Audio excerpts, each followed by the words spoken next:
महाजन आहे, त्यांचं यूट्यूबचं चॅनल आहे.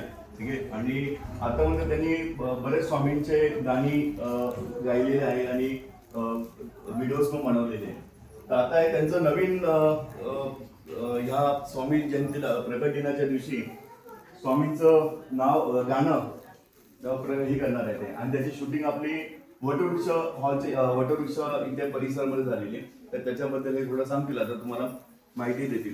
याचा बॅनरही आपण बाहेर लावलेला आहे, तो तुम्ही बघू शकता नक्की. नमस्कार सगळ्यांना, मी अभिनेता दिग्दर्शक विकास महाजन.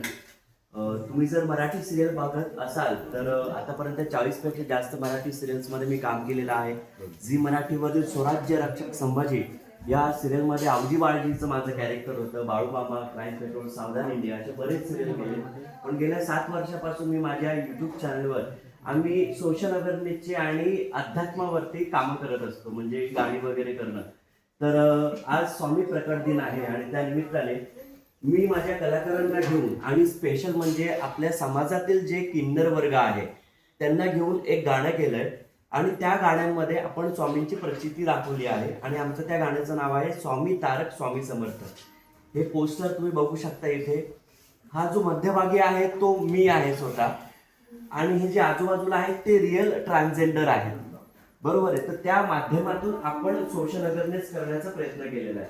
तर हे गाणं आज रिलीज झालेलं आहे. आणि महत्वाचं म्हणजे हे शूटिंग करण्यासाठी आपलं समर्थ वाडी आणि संपूर्ण टीमने जे काही सहकार्य केलं त्या दिवशी, म्हणजे वटवृक्षाजवळ जे काही आपलं स्वामींचं मूर्ती आहे तिथे आपण त्या लोकेशनमध्ये शूट केलेलं आहे.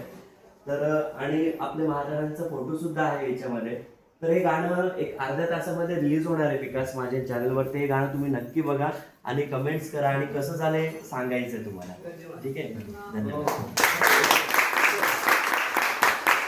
आणि एक छोटासा उद्देश आहे. तुम्हाला माहिती असेल ट्रान्सजेंडर लोक आज आपल्याच जवळची असतात, बरोबर आहे का नाही, तेही माणूस आहेत. तर आपण हे दाखवण्याचा प्रयत्न केलाय त्याच्यामध्ये की जे ट्रान्सजेंडर लोक आज सिग्नलवरती टाळी वाजवून पैसे मागतात किंवा अंग प्रदर्शन करून हे करतात, बरोबर आहे, तर ते त्यांनी सोडून द्यावं. कारण ते पण धनदाकट आहेत, आपल्यासारखेच आहेत. त्यांना पण 2 हात 2 पाय दिलेले आहेत, बरोबर, त्यांची पण स्वप्न आहेत. तर त्यांनी चांगलं काम करून, व्यवसाय करून, जॉब करून काम करावं, असं उद्देश या गाण्याचा मागचा आहे. तर तुम्हाला म्हणजे तुम्ही जेव्हा बघाल हे गाणं तेव्हा तुम्हाला कळेलच. ठीक आहे. वेळ दिल्याबद्दल धन्यवाद सगळ्यांना. आणि खूप खूप शुभेच्छा.